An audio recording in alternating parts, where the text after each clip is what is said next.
Insurance Alerts, India's largest and Asia's second largest dedicated insurance news platform, is pleased to announce virtual 4th International Women's Day Confluence and Excellence Awards 2022 on Tuesday, the 8th of March, 2022 from 4:30 p.m. India time. The subject for this year is "The Rise of Women is Not the Fall of Men." And the speakers are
Namaste and a very good evening to all the listeners today. Thank you so much for joining this very special event on Women's Day, where the topic is "The Rise of Women Does Not Mean the Fall of Man." A very apt topic, especially in today's time, when we've just overcome a very challenging pandemic. We have come across as a united society, irrespective of male, female, education, class. This pandemic has affected all of us. And as an industry, the insurance industry has been there throughout to support everybody in this difficult times. Now, as we are going through another geopolitical event, we still stand fast and still stand by a commitment as an insurance industry to be the risk providers and safekeepers of the society.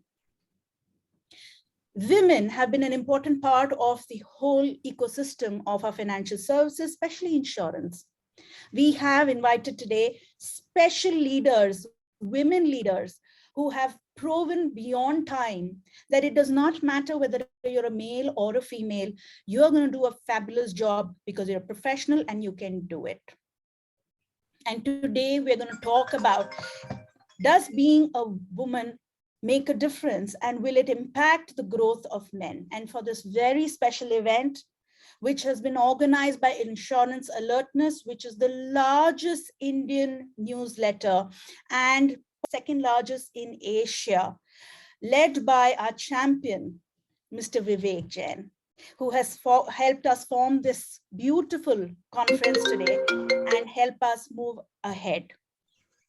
With that, I would like to, without taking too much time, invite our very first and very inspiring speaker, Ms. Anamika Rai Rashtwar. I apologize for the error.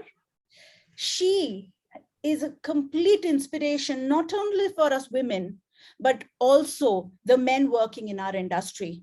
She was the first woman leader to be appointed as a MD and CEO of a leading insurance company in India. She has crossed many barriers and created many new records for our industry. And today, as she stands as an independent consultant, she continues to forge our path and create inspiration for all of us. So Ms. Anamika ma'am, I invite you to share your thoughts on your large experience and what are your thoughts on this topic, Rise of Women is Not Meaning to the Fall of Men. Thank you. And good evening, namaste, good afternoon, good morning, because there are people from other countries who have also joined. And to everyone, let me tell you that the topic chosen is very apt. And there is a book which I was telling Shefali in the morning that I haven't read, but I'm not sure what the content is.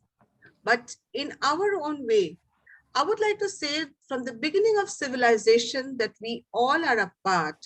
Men and women have complemented each other. It is due to some development in different societies and layers built around development of societal creation that we have done, that somewhere women lost a part of their battle in being an equal gender. Now, this could have happened for many, many reasons. There were geopolitical issues, there were issues of various kinds. See, I don't want to get controversial today, but there have been. And somehow, the stereotypical roles were assigned, and that led to a loss of confidence in many women. Many women were not allowed to speak, and we have seen the development. But over the last 50 years, especially in our country, Thank you. Thank you. Thank you, sir. we find that Can I request everybody who's not speaking to please go on mute? Thank you so much. so everyone that we see in the last 50 years, many governments have come up with various policies. They have come up with different legislations to bring into force a diversity and inclusivity in every aspect of life, be it cultural societies that they have developed, be it economic and political places, be it your own homes. Now, where did it all start? And how is it that we are, and where are we in our journey? If I consider this journey of the last 50 years and going forward, we are still in bogie number 1, just next to the engine maybe. Why we are there? Because even in our own country, if you look at different geography, the east is different from the north is different from the south is different from the west.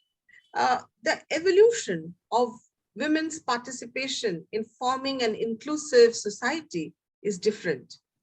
But has the journey begun? As I said, yes, it has. And it is a pleasure to see the journey, because today most women from different strata of society believe in educating their girl child. Now, you may say that somewhere it gets lost, agreed. And therefore, I will leave it to the panel to come up with their views. But my views are that every year we are celebrating this day dedicated to women and womanhood. You can call about our diversity, you can call about our inclusivity, and the contribution women have made in framing different societies. But my thought is that women in power, like all of us today on the panel and many who are joining, in the last 1 year, how many women were we able to support in terms of mentoring and sponsorship, so that they didn't fall by and they lived up to their dreams? I think this is something I personally believe, that what could I contribute to this journey of recognizing women as a very, very powerful contributor in building a sustainable, developed society. In our own industry, we find many youngsters join, all bubbly, enthusiastic, right out of these schools. Some are joining right at the entry levels. After some time, we do not find many of them. As leaders, what is our role? How do we pull up these youngsters? Do we give them a shoulder? Do we tell them this is the way to navigate this challenging path? There are challenges. There are challenges every day. In fact, I don't know if you've seen the ETBFSI interview of mine this morning. I've said there has not been a single day when I didn't have a challenge. In the last 20 years, as I have been very senior, every day there was a challenge.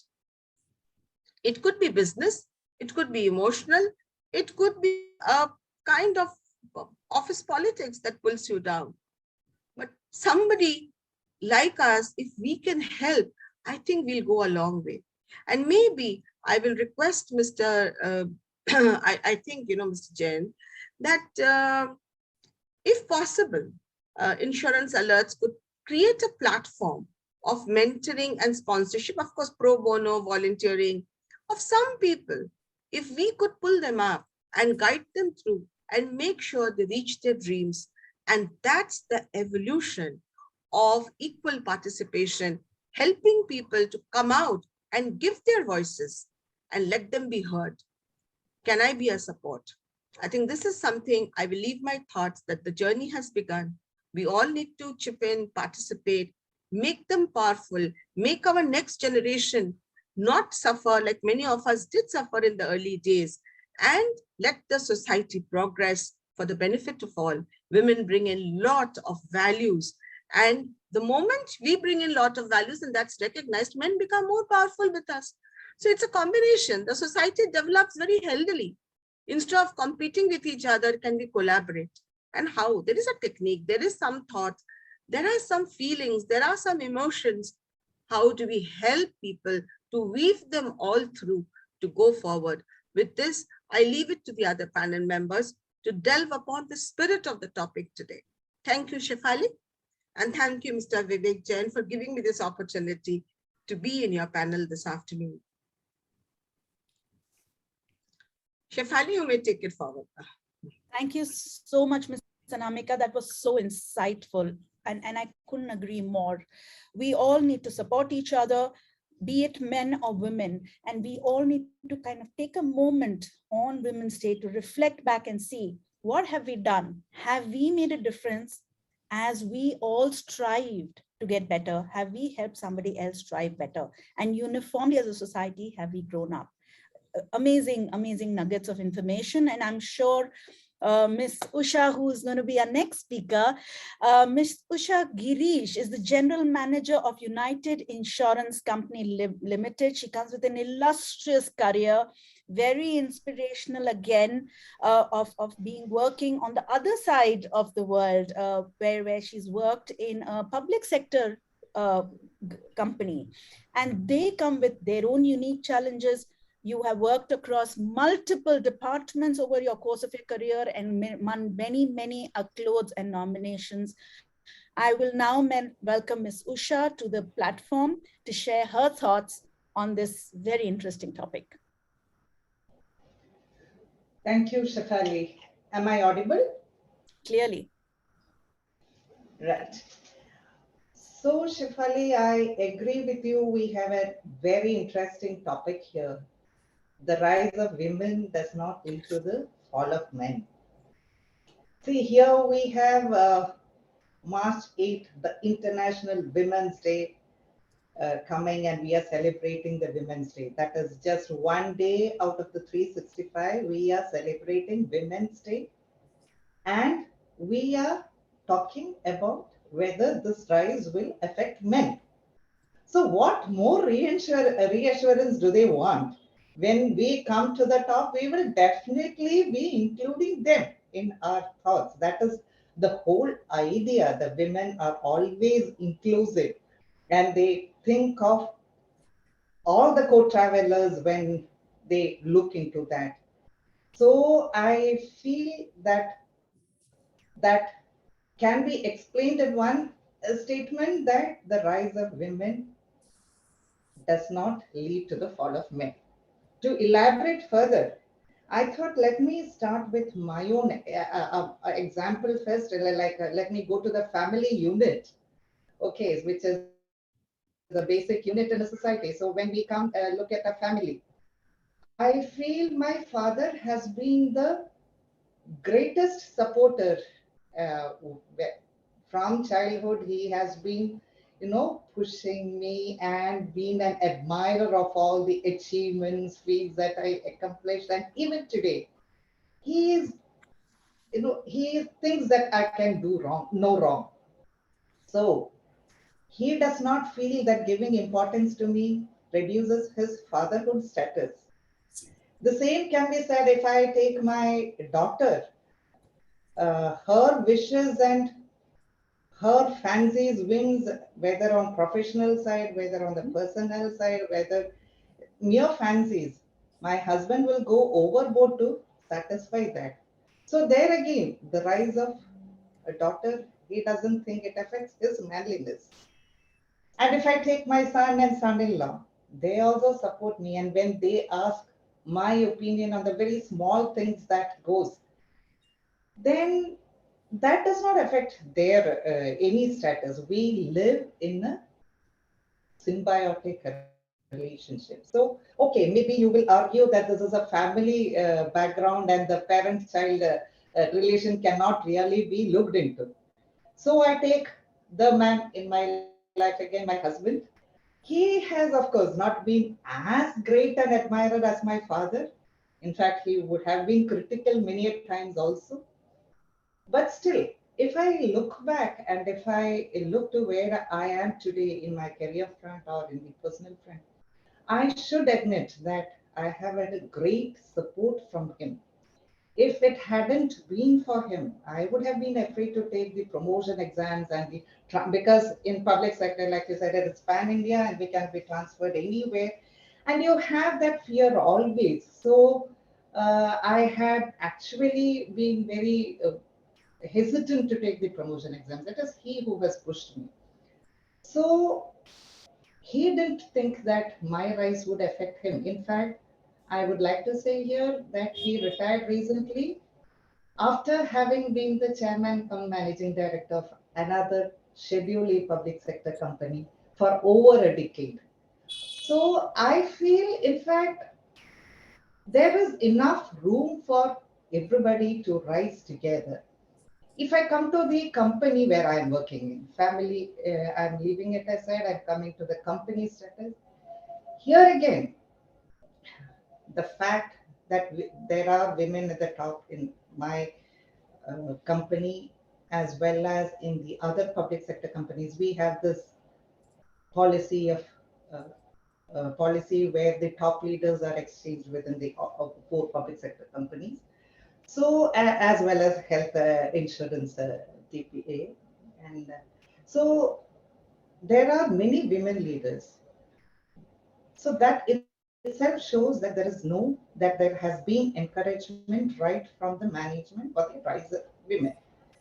But here again, we still have male bosses. It hasn't, the rise in women has not led to any decline in the male bosses.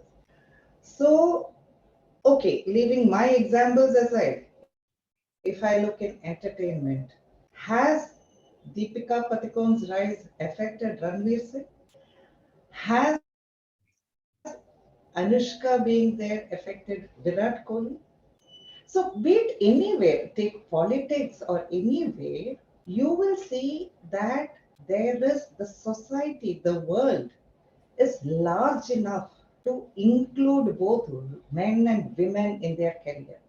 But having said this, I feel where we should really be looking at is the people who win are the people who identify their roles, not just talking of the professional fronts, whether it is a role of a mother, wife, daughter-in-law, mother-in-law, whatever be it. What really matters is that you should be identifying the roles and responsibilities that come with it. And if you understand that and you are sensitive to the requirements there and you really devote yourself, then you can come up in life. And that doesn't mean you have to bring anybody else down. It is an all inclusive society. And the very fact, like I said in the very beginning, the fact that women are there at the top will always show that they will take with them the other co passengers. So, without any more uh, ado, I will conclude my speech here and wait to hear from the other panelists. Thank you. Thank you, Ms. Usha. So relevant. I think we always say that we women are what we are because of the support system we have. I have always said that I am because of the man behind me. And I have been there and I have been able to do certain things because of the support structure that he has allowed me to take up the roles, the tests, and the challenges that come along in our career. It's extremely important to have a supportive family and they also feel pride in what we do. Just like if we were wives, we do for our men. So it should not be any different. We are equally proud of our men, and men should and are equally proud of the women who succeed despite and because of the support they have. Talking of support, and coming back to the point that over the last 1 year, many of us have had multiple health issues that have come up. And hospitals and the medical system and our health insurance has become almost one of the biggest pillars for us to survive. And on this platform, we have a very, very esteemed lady, Ms. Smita Srinivasan, who is heading and is the managing director, CEO of Health Insurance TPA India Limited. My God, that must be such a challenge over the last 2 years to kind of lead from the front like a warrior through these challenging times. Ma'am, your introduction is completely not required. We all know so much about you, but we'd love to know more about your thoughts about the topic and how have you personally been affected by the topic. Growth of women does not mean the fall of men. Okay. Thank you, Shefali. Good evening, namaste, and wishing you all a very happy International Women's Day. I'm thankful to Insurance Alerts for giving me this opportunity to share my thoughts on this pertinent topic. The rise of women does not mean the fall of men. The word rise in the topic brings memories of a very iconic poem by Maya Angelou, Still I Rise. But still, like dust, I rise. I am the dream and the hope of the slave. I rise, I rise, I rise. When the poetess is declaring her rising, does she intend to make anyone, let alone a man, fall? No. When women rise, blossom, make a name for themselves, break the glass ceiling, do well in their careers, it means that the society has come of age, it has evolved, and it is giving 50% of its population its due. It does not pull down men. It means that both men and women are getting equal opportunities to do their bit for the country, and in doing so, they are ensuring their own self-development and their self-realization. In India, we have had a woman prime minister, president, chief ministers, governors, pilots, judges, CEOs of banks and Navratan companies, Olympic medalists, and the list goes on. And now the ultimate barrier, the ultimate bastion has been conquered with the apex court's ruling that women can serve as army commanders and get a permanent commission in the army. When women assume and execute from such eminent positions, they have achieved these positions through their merit and their grit. They are contributing to the growth of their society and their countries. They are not causing the downfall of men. A view can be taken that when women enter the job market, they are taking jobs which would have gone to men. 2 centuries ago, most of the men worked at jobs and women looked after their homes. A fair division of labor, one would say, but was it fair? No.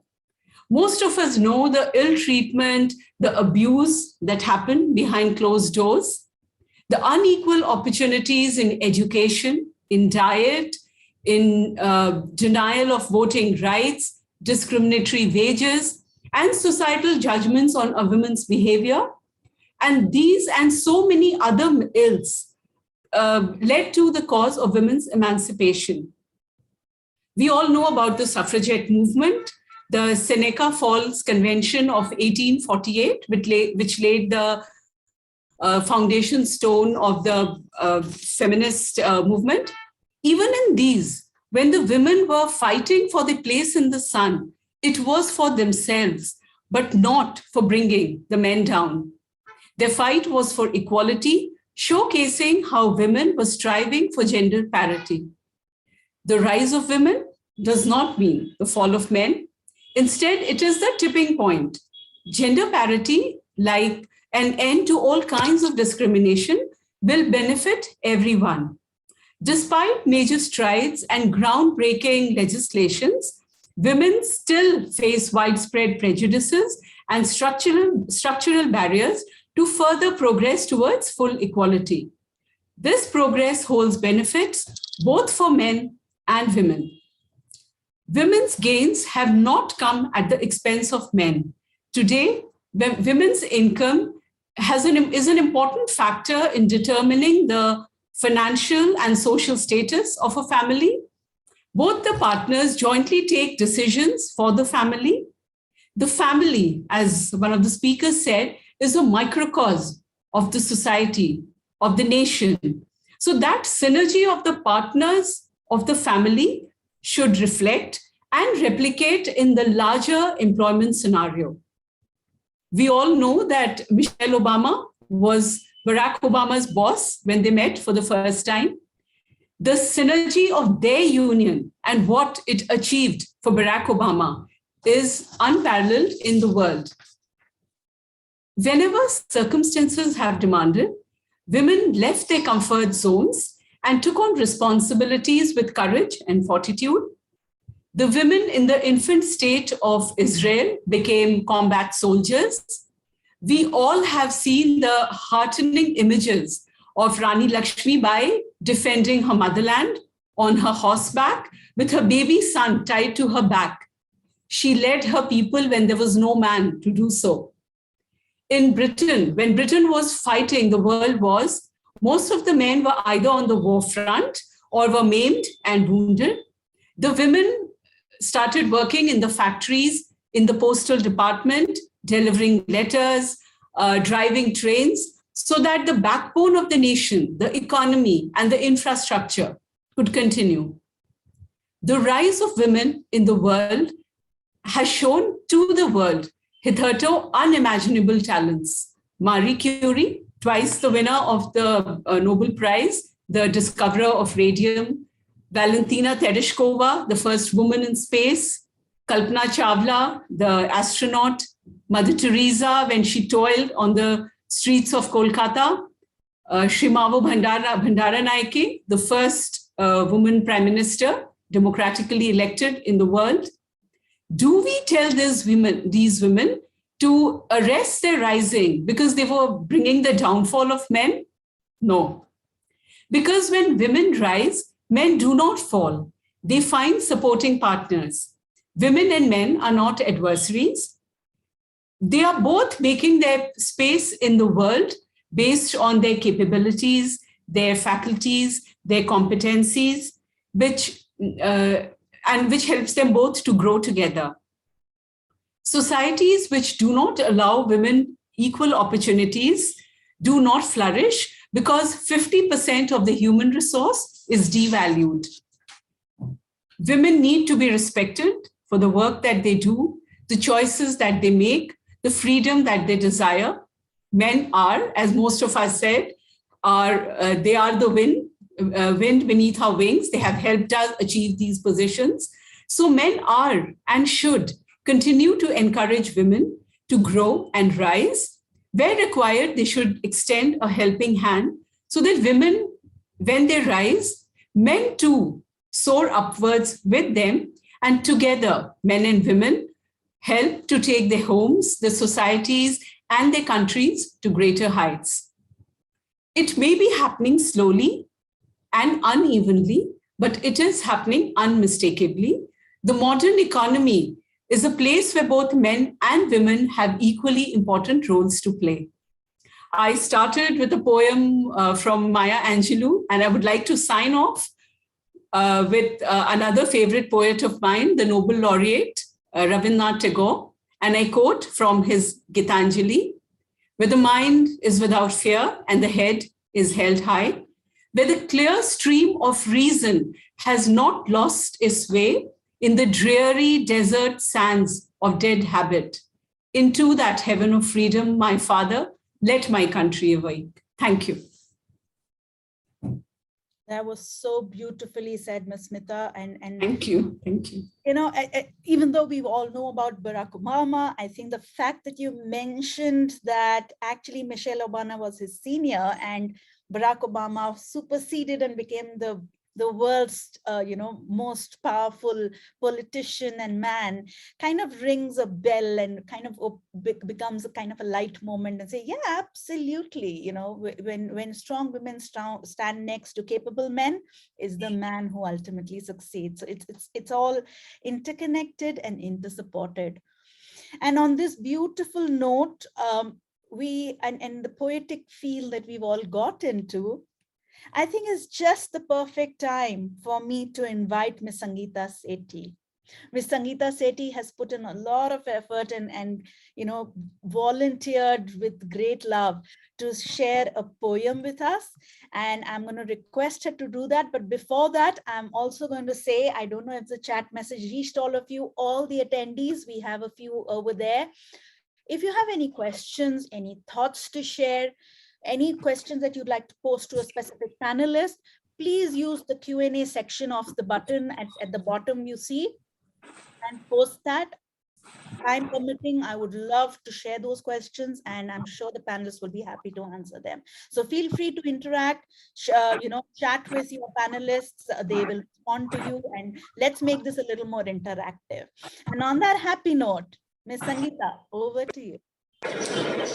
नमस्कार, अंतर्राष्ट्रीय महिला दिवस की शुभकामनाएं।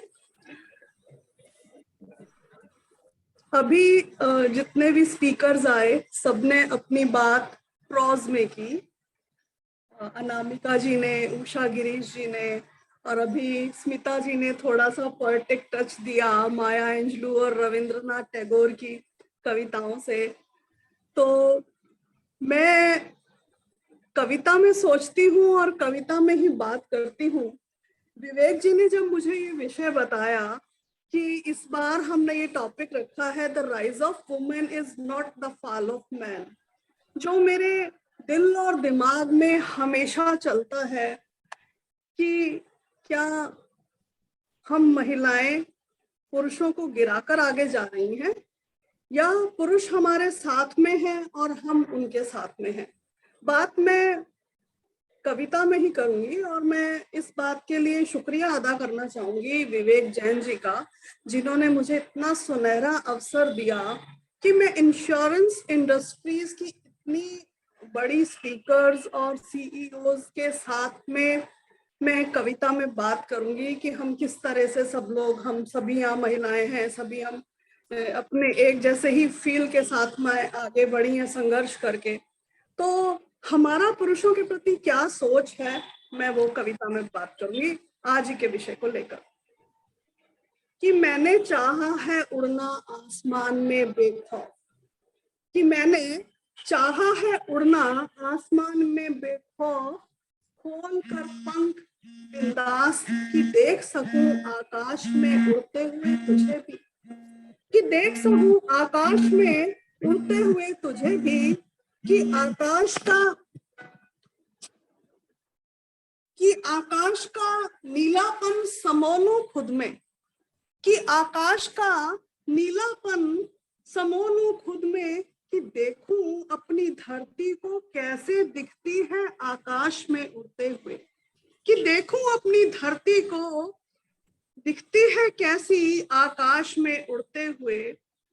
मैंने कब चाहा कि मैं विचरूं गगन में, मैंने कब चाहा कि मैं विचरूं गगन में और तू रोक ले उड़ान अपनी, कि मैंने कब चाहा कि मैं विचरूं गगन में और तू रोक ले उड़ान अपनी।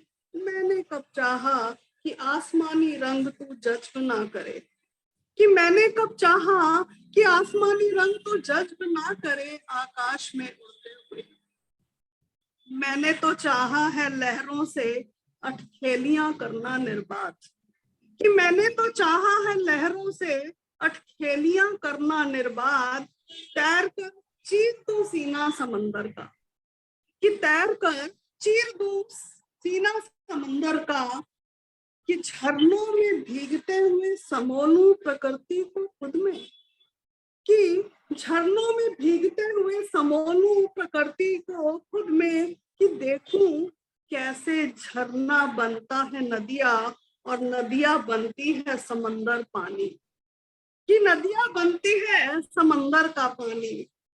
पर मैंने कब चाहा कि मैं नदियां हो जाऊं, कि मैंने कब चाहा कि मैं नदियां हो जाऊं सराबोर, और तू तट पर रुक जाए और जज्ब ना करे झरने नदियां और समंदर का पानी, कि मैंने कब चाहा कि मैं नदियां हो जाऊं सराबोर और तू तट पर रुक जाए और जज्ब ना करे झरने नदियां और समंदर का पानी। मैं और तू इस सृष्टि के एक से ही तो है रचयिता, कि मैं और तू इस सृष्टि के एक ही से तो है रचयिता। मैं मात्र हूँ और तू है पिता, कि मैं मात्र हूँ और तू है पिता, कि तू आदम है और मैं हवा, कि तू आदम है और मैं हवा, हम दोनों ही तो इस सृष्टि के हैं चलाएमान, कि हम दोनों ही तो हैं इस सृष्टि के चलाएमान, इस ब्रह्मांड के रथ के दो समानांतर पहिए हैं, कि इस ब्रह्मांड के रथ के दो समानांतर पहिए हैं, दो अलग जिंदगी लिए, कि दो अलग जिंदगी लिए तो इंसान ही तो है, कि दो अलग जिंदगी लिए तो इंसान ही तो है, फिर भी दोनों पूरक हैं एक दूसरे के, कि फिर भी दोनों पूरक हैं एक दूसरे के। मेरी कोई प्रतिस्पर्धा नहीं है तुझसे, मेरी कोई प्रतिस्पर्धा नहीं है तुझसे, मैं अपना स्त्रीत्व बचाए हुए इस ब्रह्मांड की सेवा में हूँ, कि मैं अपना स्त्रीत्व बचाए हुए इस ब्रह्मांड की सेवा में हूँ, और तेरा पुरुषत्व भी तो चाहिए, कि और तेरा पुरुषत्व भी तो चाहिए ब्रह्मांड के अस्तित्व के लिए। मेरे स्त्रीत्व गुण, कि मेरे स्त्रियोचित गुण दया, लज्जा, सहनशीलता, विनम्रता, मातृत्व सब समर्पित है, कि मेरे स्त्रियोचित गुण दया, लज्जा, सहनशीलता, विनम्रता, मातृत्व सब समर्पित है तुझे, और तेरा पुरुषत्व लौह बलशाली कठोरता चाहिए भी तो पृथ्वी को, कि तेरा पुरुषत्व लौह बलशाली कठोरता चाहिए भी तो पृथ्वी को, कि मेरा अस्तित्व तुझसे है, कि मेरा अस्तित्व तुझसे है और तेरा अस्तित्व मुझसे है, मैं और तू मिलकर ही तो बनती है इस धरती की सुंदर तस्वीर, कि मैं और तू मिलकर ही तो बनती है इस धरती की सुंदर तस्वीर। शुक्रिया आपका सुनने के लिए। पता नहीं अपनी बात किस तरह से रख पाई हूं मैं, बताएंगी शेफाली जी। अमेजिंग, आप देख सकते हैं कि सब लोग तालियां बजा रहे हैं, एंड मैं जस्ट सोच सकती हूँ कि सारे अटेंडीज कितने मंत्रमुग्ध हो गए हैं आपकी ये खूबसूरत कविता सुन के। I couldn't relate more. I'm going to jump quickly to English because I know we have some international participants also, but बहुत खूब Sangeeta ma'am, this was outstanding. Thank you for sharing the feelings of all us women on behalf of International Women's Day to all the men. Thank you again. Thank you very much. With that lovely poetic note, we continue on the journey of the beauty and poem, and the idea of brand building and communications. Our next speaker is Ms. Sheena Kapoor. Ms. Sheena Kapoor, are you on, or maybe we can request you to speak in a few moments? Mr. Vivek? Otherwise, we have Ms. Sue Ann. We have. Yeah, she is not yet. She has not yet joined. So, okay. So I will request her to join in a minute, and whenever she, joins, we will get her on. So moving on, like I said, we have a few international leaders who have been championing the story of women equality. And I have a acquaintance, friend, long-time acquaintance, Miss Sue Ann Hong. Sue Ann, so lovely to speak to you again and have you on the same platform as this. It's my honor. She is the president and CEO of the Center of American Pacific for Women, extremely passionate and a visionary thinker to help develop women and spread the message of inclusion, especially for the Asian women in the international market. Thank you for being part of this forum. I'd love to hear your thoughts on what does the rise of women mean to men? Is it the fall of men, or is it the united rise of women? Over to Sue. First of all, thank you so much, Insurance Alerts, for inviting me in this amazing conversation with this incredible leaders. It's been a while, Shefali, but it's great to see you. You know, I have to go back to my personal story about how men played a role in my own life and career. You know, I'm an immigrant. I came from Seoul, Korea when I was 7. I flew by myself from Seoul to the US, and I was adopted by my aunt. So my influence personally has been very much by women in my life, and a strong woman. At the same time, as I, started my corporate life at State Farm Insurance Companies so many years ago, I first started in a department I knew nothing about, in a data processing. I was a business major. I had no idea anything about, how to code or how to do anything in this period, in the area of data processing. But I had strong department head who said, after a couple of years being in that space, he's like, "What are you still doing here?" And I said, "I don't understand what you mean." And he said, "You should be doing something else. You should be growing. You should be doing other things." And his boss was a vice president, Caucasian male vice president. And I remember some of the key lessons that they both taught me.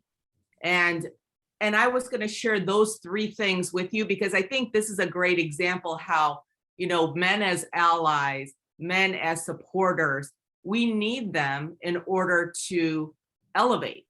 And here's why. At the end of the day, McKinsey Company and, Lean In did a study for the US, 423 companies that studied and surveyed 65,000 people, that basically told us there's 1 in 5 women in C-suite, 1 in 25 women of color in C-suite, 1 in 50 Asian American women in C-suite. So guess what? We have a lot of work to do here.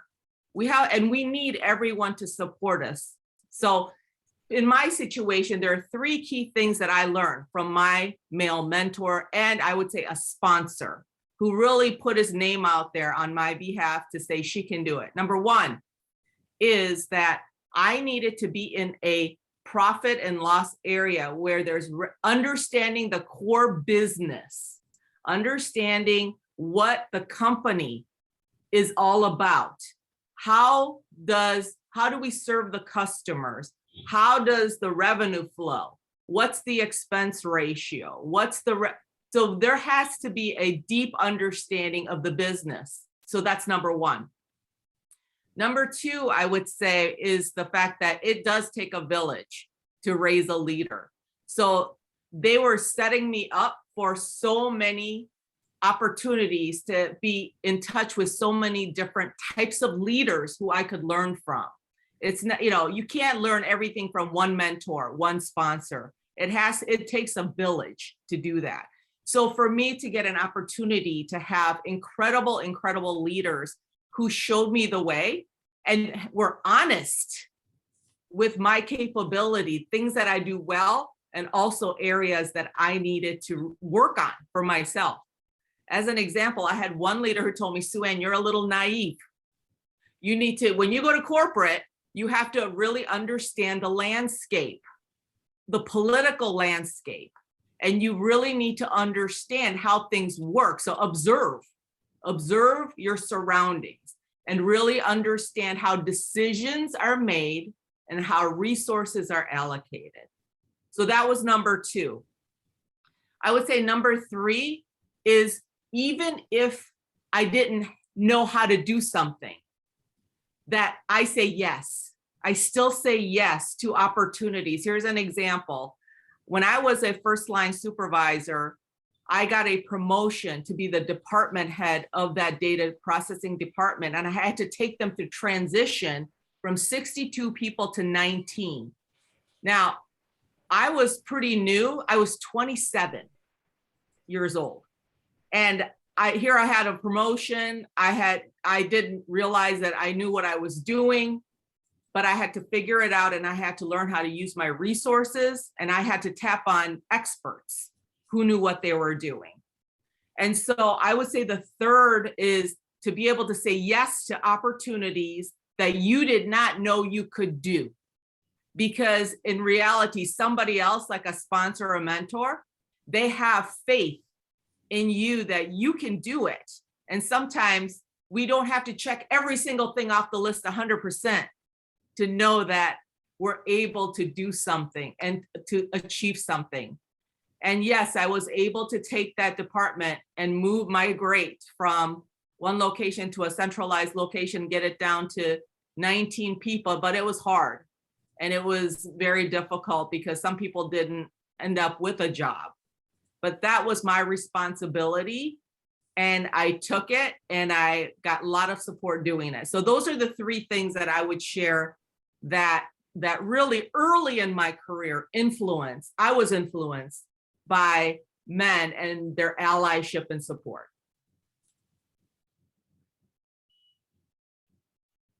That is outstanding. I think the story across the globe resonates with all of us. We all have grown because of the support we've got from all the allies and support. I love your pointers on the 3 success parameters, and thank you for being so crisp. So as always, great to learn from you. Great to hear from you. It's always, always inspiring. Thank you for your time. And I know it must be really early. So thank you for joining at this time. Thank you. With that, I am going to move on to the next leader. Again, from one of the pillars of our industry, which has supported us in the last almost 1 year, 2 years, and that is the hospital. We have Ms. Ekta Modi, who is the Chief Operating Officer at Parul Sevashram Hospital. She comes with tremendous experience in healthcare services and has deep knowledge and experience in digital communications. What's very interesting is she joins us from Gujarat, Vadodara, which means that we now have not only global, but presence from across India. The rising state of our country has shown us light in many places, and Ms. Ekta Modi has been the person who's shown us women the light of how we can become leaders. So over to you, Ekta, on how you believe the topic of rise of women has not led to the fall of men. Thank you so much. I hope I'm audible. This is the first question we are now asking in this virtual world, correct? So namaste from India, from Gujarat, from Vadodara. And I do represent, I'm a big fan of Modi ji. So people usually ask me after my surname, are you a relative of Modi? I say so proudly that yes, I know him, and it's like beautiful to be associated with Modi sir. So today is International Women's Day. So first of all, I'd like to say Happy Women's Day to everybody here. And for Vivek sir, maybe you can wish to the females around you, because and I feel so good that it is not a only female panel, it is a male panel too. And if we say about the journey of a woman, and how we say that it's an interesting topic, that the rise of a woman is not a fall of men. So I'll sing a few beautiful lines of one of my favorite songs of my morning playlist, which actually motivates me. So it is like this. Just try and sing.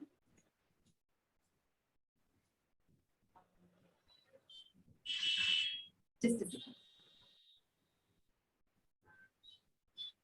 मैं तो बादलों से दूर जाऊंगी, मैं तो अपना ही सुर पाऊंगी, है जो क्रेजी क्रेजी सपने मेरे सारे चुन के मैं गुनगुनाऊंगी।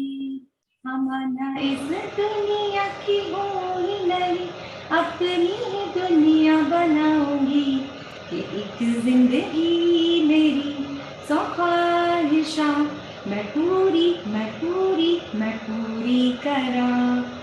So it says like, women has a lot of dreams, and we all know that we start from morning to evening juggling on several roles, morning we are a housewife, then we are a driver, then we are a cook, then we are an admin, like if I talk about me, I'm an administrator, then I'm again a driver, I go back, then you are a sister-in-law, you are a mother-in-law, sorry, you are a daughter-in-law, you are a daughter, you are a sister. So it's so many roles to play, and I think women, the word itself, it says that it is like WOMEN. So when women rises, men also rises.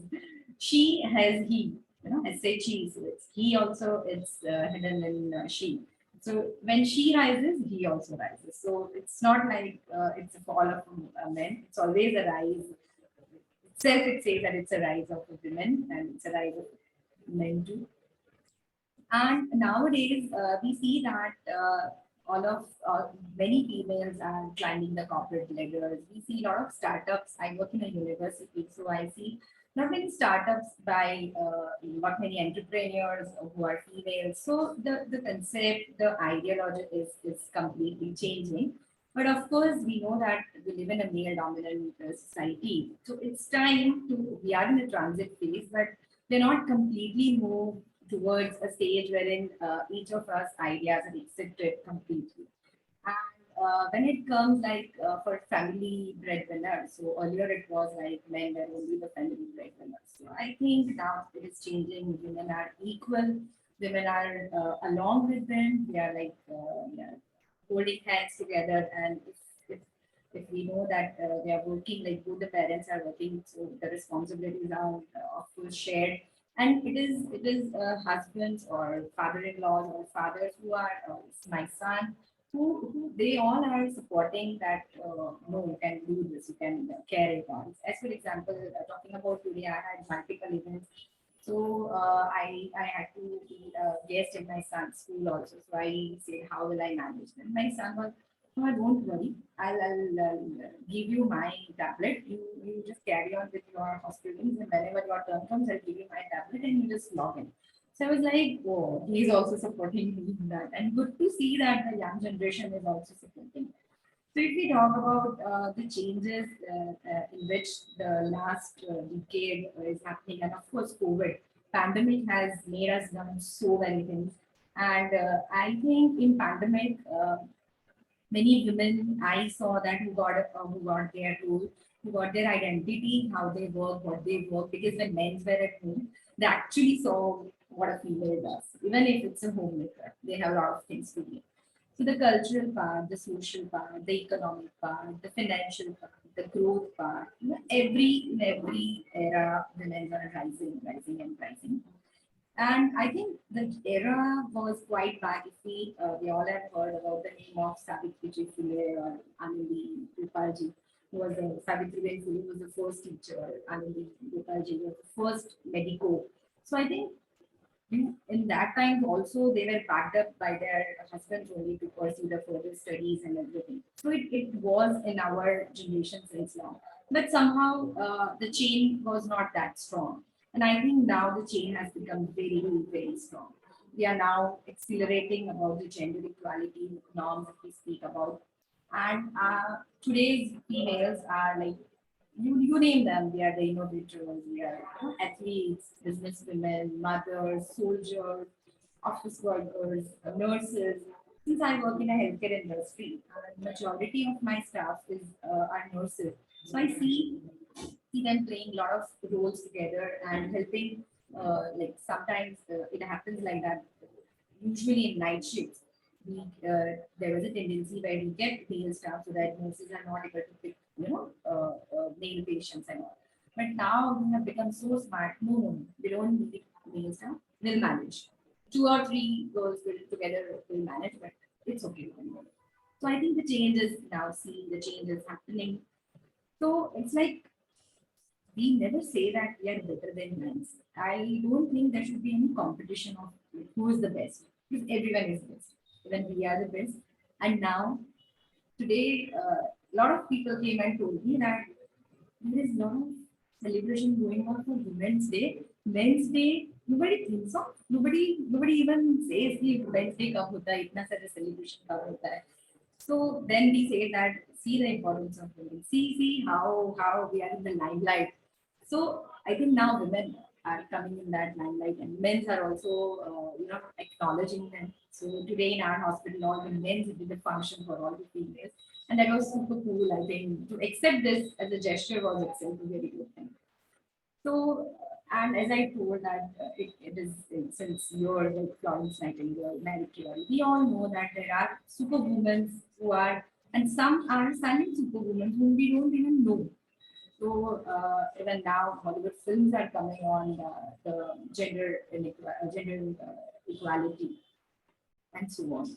So I think I'll just give this message that it's not the fall of a man. It's never the fall of a man. It's rising together, building a proper and a good nation together, building a better workplace, building a better home, or building a better place we live around. So it's like maybe know them, maybe be them, and maybe raise them, because it is the culture.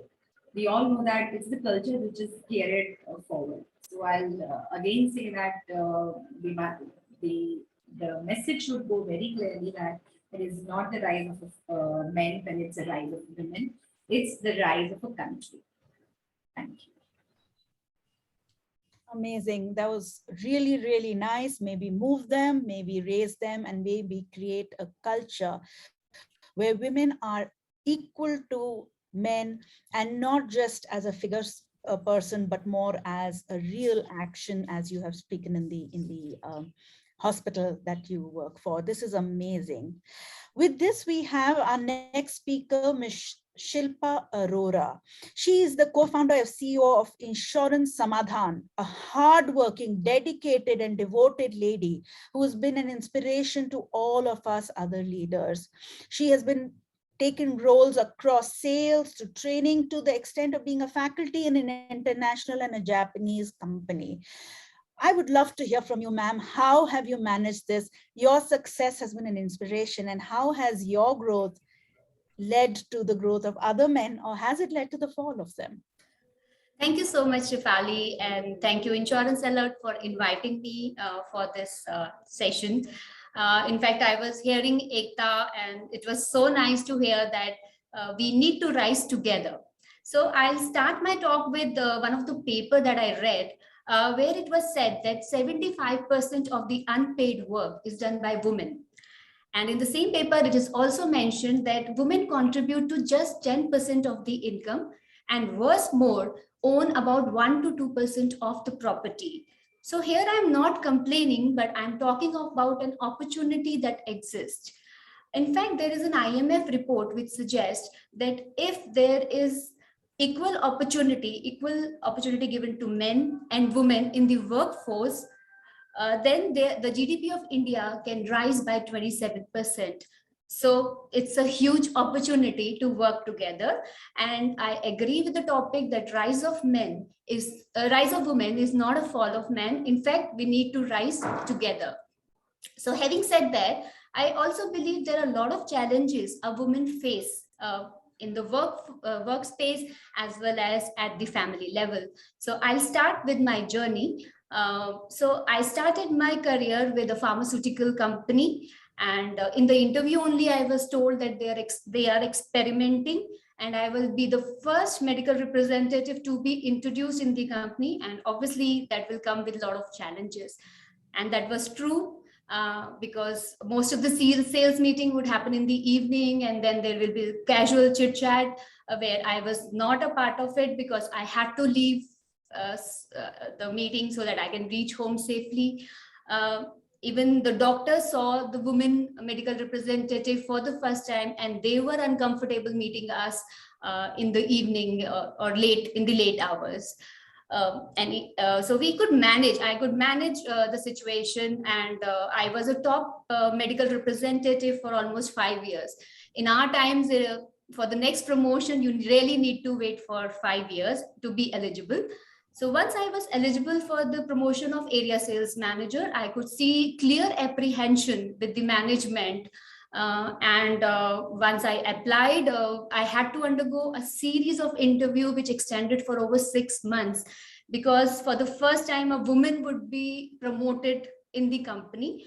And there were questions in the interviews like, who will take care of the family, who will take care of the kid, how would you travel, how would you stay overnight, when are you planning the second child, and if you're planning a second child, what will happen to the sales during your maternity leave, who will handle the second child. So these were series of questions that I had to explain to my management to be eligible to be promoted as an area business manager. After the promotion, again there were challenges.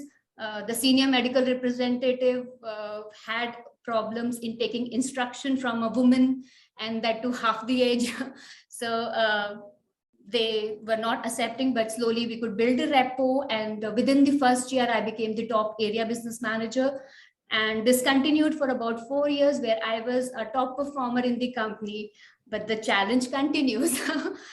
After 5 years, again, when I was eligible for the next promotion, I could see clear apprehension with the management again. And this time I was not ready to explain myself. So I decided to leave and move to insurance industry, where I met Deepak and Dinesh, Deepak and Salesh, who are my co-founders now. After working for about 4 to 5 years in insurance, as the luck calls it, I was called back to the same company, pharmaceutical. And this time I got a pan-India position where they needed exposure of both pharmaceutical and the insurance industry. So it was a well-paid job. So I moved from insurance to pharma again. This was about the journey, about my profession. But there were challenges at home. While I got married into a conservative family, and from day one, I had a pressure to leave the job. And while at the company level, I needed to perform to show them that, yes, I am the right candidate. At the home, I was persuaded continuously to leave the job. As I told you, at the time of promotion, I had to explain to the management that I'm the eligible candidate. At the home front, I was under consistent pressure to have the second baby. I had to convince my family that by a delay of few years can help me build my career as well as take care of the baby. Most of the women will also relate to me that there's an in facto responsibility of a mother for the emotional well-being as well as the behavioral development of the child. And I'm still facing a lot of challenge at that level. So coming back to Insurance Samadhan, so this was a bombshell for my family when after a successful career of about 22 years, I decided to, take a plunge into a startup. There was absolutely no acceptance and resistance from my family because it was a well-settled time. The family was settled. My daughters, one of the daughters in college, the other was in class 10. But I decided to pursue my dream and I took the plunge and that gave birth to the Insurance Samadhan. Based on my experience at the work level, at the workforce level and the family, I realized the challenges that women face. And we at Insurance Samadhan incorporate the value of inclusion and belonging. Currently, we are a small team of 32 employees, and we believe that as we grow, there can be a subconscious bias, which means a group of men cracking a joke where woman is not a part of it and feels left out. So we are continuously educating our employees that there has to be a free exchange of communication between the men and the women. In the interview, we ensure that we do not ask questions as to who will handle the family, who will take care of the child, when do you plan your baby, because we believe that if woman has stepped out to work, she will manage it. Finally, to conclude the talk, I believe that the responsibility of gender equality starts at home. As a parent, we should ensure that one gender should not get privilege or entitlement. In the recent interview by Navya Naveli, the Bachchan family, she mentioned that when a guest comes to their home, then it is the responsibility of the female child to take care of the guests and serve them. So this is the harsh reality at our homes. And what concerns me most, that this entitlement is reflected at the workplace, in the colleges, in the school. So I urge all the women and the mothers to ensure that we create an environment in which both the genders rise together. So that's what I wanted to convey. Thank you so much, Shefali. Thank you so much. That was a very powerful story, Shilpa, and I think many of us will relate to challenges we are going through.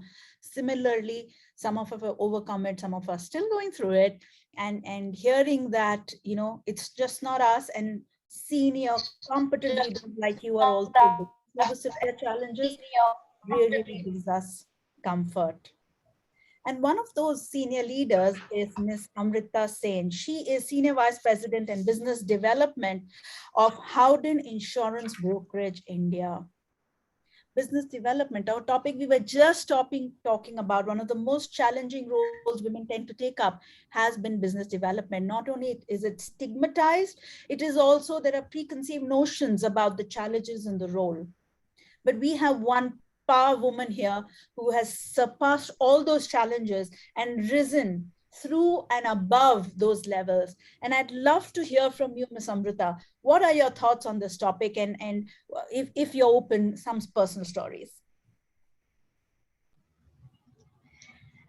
A very good evening to all of you, and thank you, Insurance Alerts, for providing me this wonderful opportunity. The topic itself is very interesting. I'll of course share a few of my personal experiences during this interaction. I had just come across a very beautiful phrase which said, "Women hold up half the sky." It's so beautifully explaining the role of a woman holding up half the sky. And trust me, we're very smart ladies. We will never like to disbalance that. So we'll ensure the men rise with us to ensure that the sky is left intact. Women will never ensure that their growth is at the expense of the downfall of a person. We always love to ensure that we rise together. A very creation is such that it's all about caring and sharing and kind of bringing together a very warm kind of atmosphere wherever we are. So at the expense of a downfall of another person, I'm sure we will never try to take that route. So why are we talking about this topic? I think it's because we somewhere feel that that we want that equality to be recognized. We want that respect. We want that dignity wherever we are, be it the home place or be it the workplace. We look for that recognition. And that is what we are striving for. Yes, we have progressed to a certain extent. We have improved in our situation around the world.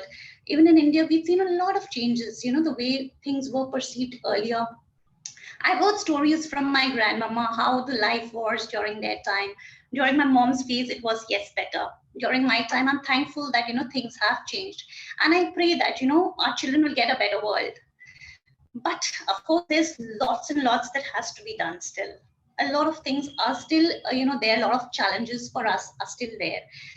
If you look at the corporate world, it's like a pyramid. You have a lot of women present in the lower levels, in the mid segment. But the moment the ladder goes towards the top management, the board, the presence of women is just a few in numbers. So we need to ensure that, women's presence is there in an equal number.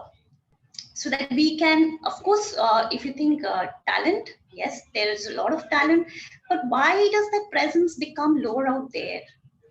We need to understand, because I guess it's a social fabric that is somewhere, hindering the development or the positioning of the women out there. Ambitious women normally are seen as very selfish. it's not the case when we see a man. If he's ambitious, we admire, the society tends to admire that person. Oh, he's ambitious. But when you see a woman, she's being career oriented, she's being selfish, So I have personally faced these kind of experiences during my growth. And I feel that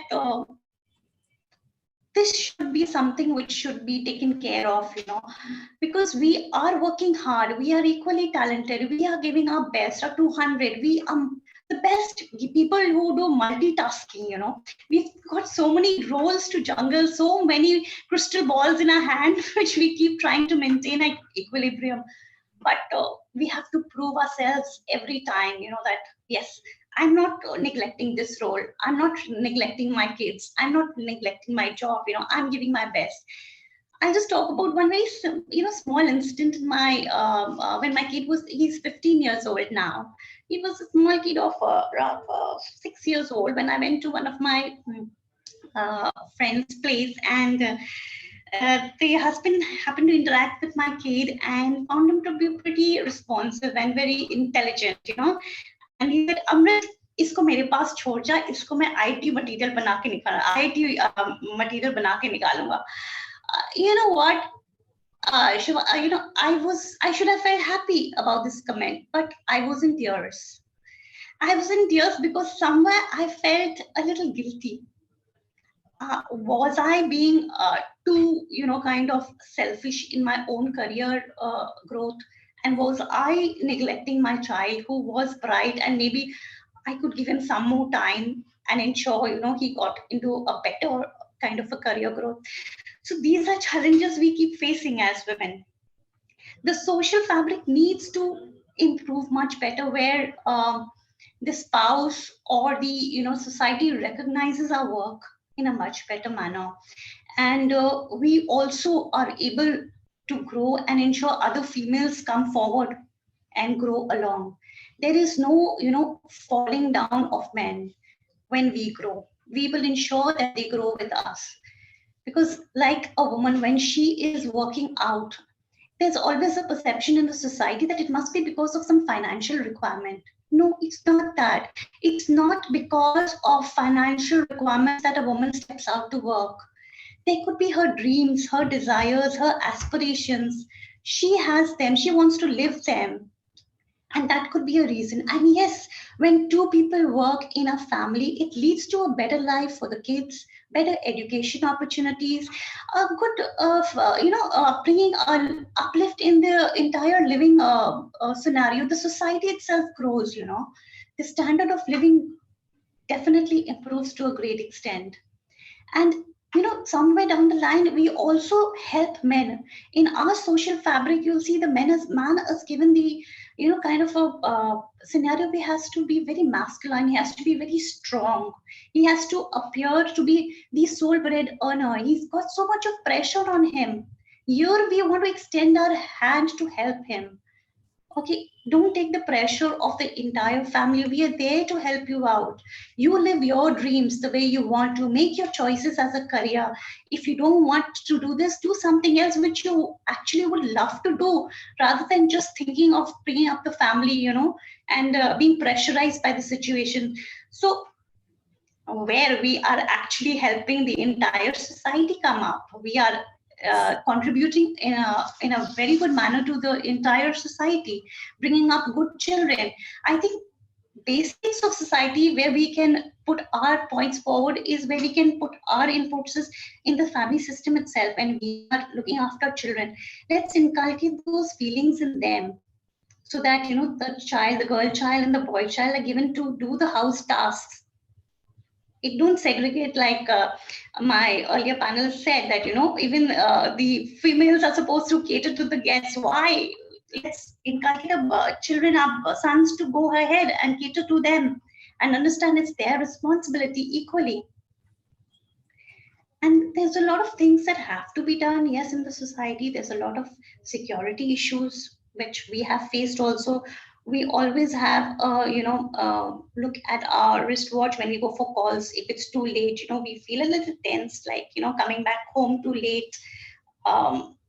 We have to rush because It's not very safe on the Delhi streets. I'm sure you must have heard. Yes, things have improved, a lot of things to be done, but yes, companies should come forward with, systems where women are given such kind of opportunities, where they are given those infrastructure, the backups, like providing creches for the children, where they can have the facility to be near the mom. The flexi timings, yes, COVID has come up and provided us with this learning that a lot of work can be done at your pace, at your time. Sometimes, of course, you have to be time bound, but flexi timing, wherever possible, let's use it. Let's enjoy our work and not make work is just a part of life and not life itself. COVID has made us realize that. So let us have learnings from this phase that we have all gone through, this tough phase that we've all gone through, and try and improve ourselves and improve our lifestyles accordingly. So if you talk about my career and my growth, it has been quite a struggle, not easy. Taking my child along, I'm from a nuclear family, not having too much of a support system, dependent on maids and my support staff. It's been tough because whenever there is some absenteeism there, I need to tackle my office accordingly, tackle my clients accordingly. My meetings need to be rescheduled accordingly. But yes, there are targets to meet.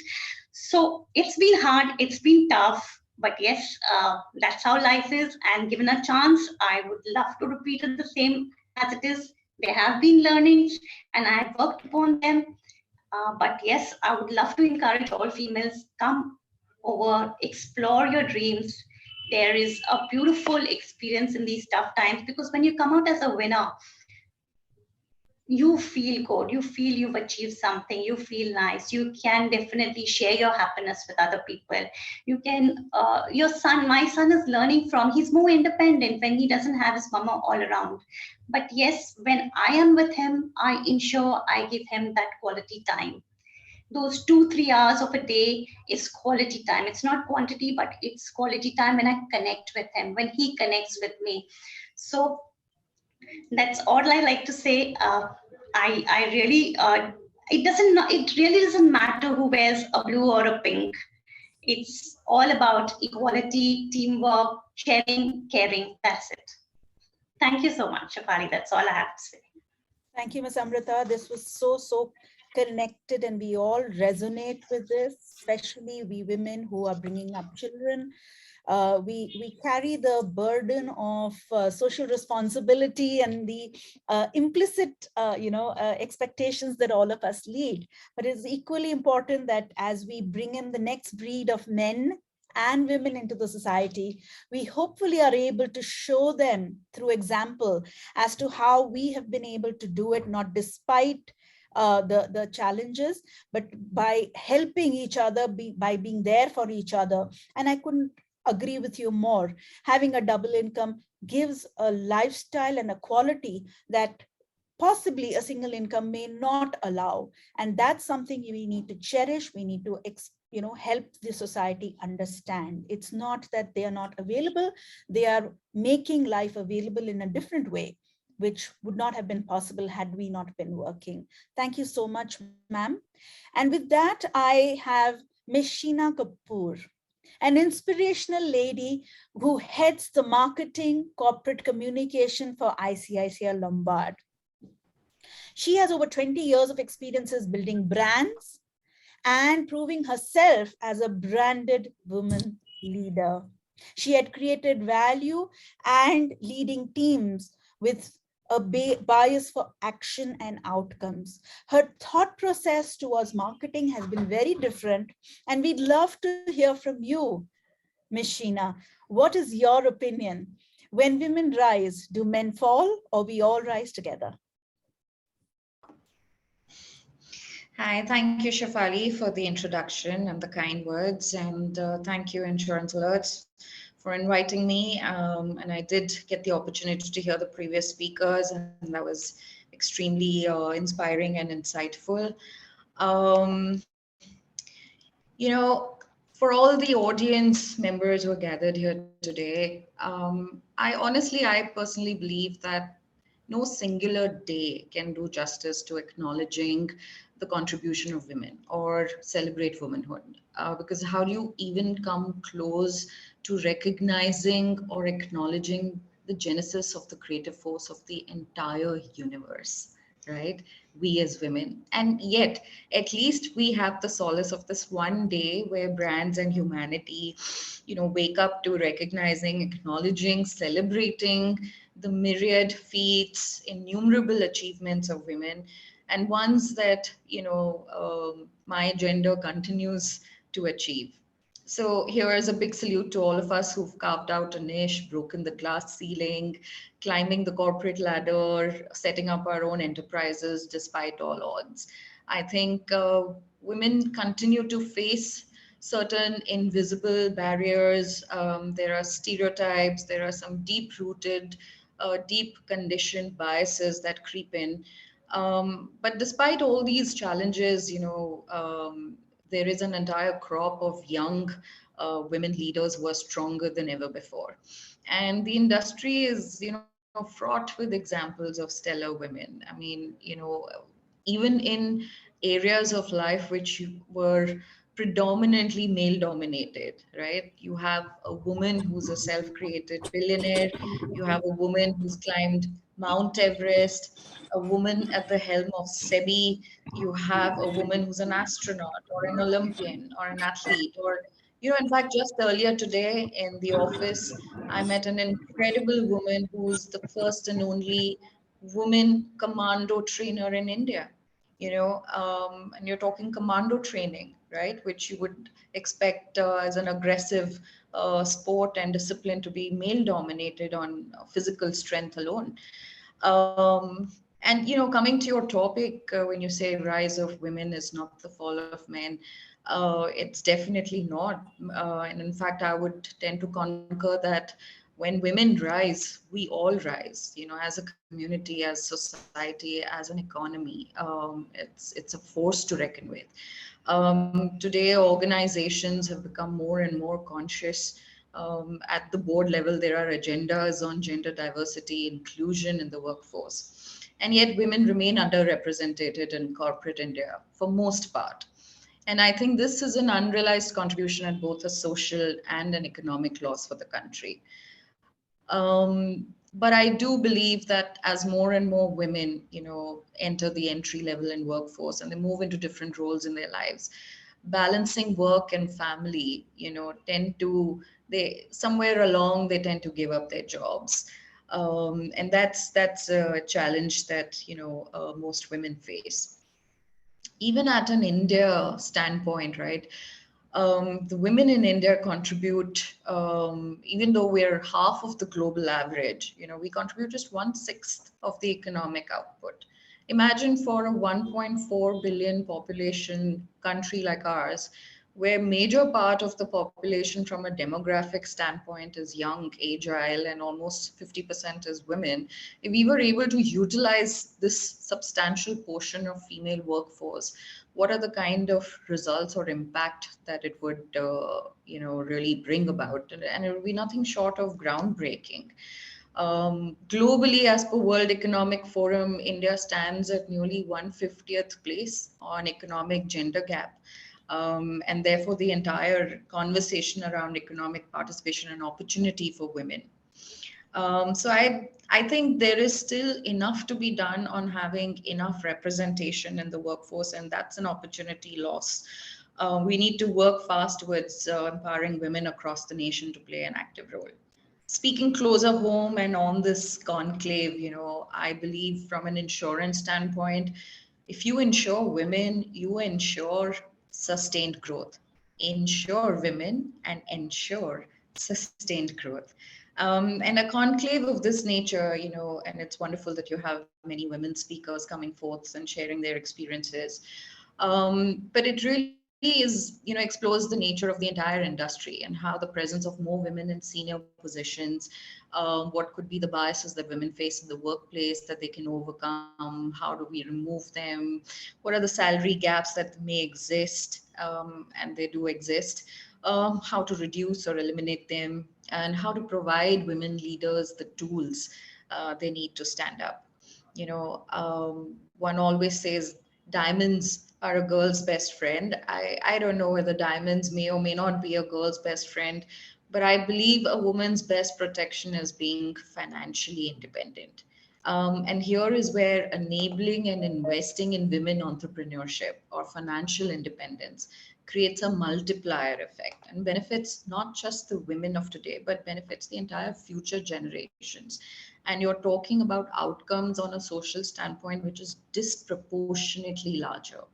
I was reading an IMF study recently, which talks about how investing in women actually goes on to build the economic and social prosperity for an entire nation, because there is an entire shift that gradually happens from women just an excuse, and pardon my language, from reproducing children from a progeny standpoint, but from a high fertility, low education, poor health, poor choices, to conscious family planning, to more discerning decisions, to higher income levels, to higher qualification and education, and therefore all of this leading to empowered choices. Even today, India is home to a new crop of entrepreneurs, category innovations, unicorns or near unicorns that have come from the women honchos. And, at the same time, there is a parallel, deep rooted, dark reality when it comes to the fairer sex in the world of business. COVID has been extremely hard, and it may have been geopolitically, socio-economically status agnostic. It doesn't look at whether you are rich or poor, upper middle class, lower middle class, staying in Bombay or staying in Nigeria. But it has not been gender blind. I think COVID has just exacerbated the inequalities that women were already facing, with balancing work, family, conflict, responsibilities, navigating the challenges of lack of access of credit, gender biases. And women, by and large, unfortunately, in India and even globally, are not very adept at educating themselves on financial instruments or investing. Although most women who are homemakers are running the household, so they know budgeting, they know it down to the last dollar, and yet they're not educated enough when it comes to making financial decisions from an investment standpoint. But that is changing, especially in the urban cities. And even from the insurance standpoint, while globally insurance has made huge strides in emerging markets, women in general, especially entrepreneurs, have largely been ignored. Either because the products or services catering to them are too costly or too complex to deal with, or it's an underserved market, or they're relatively small premiums.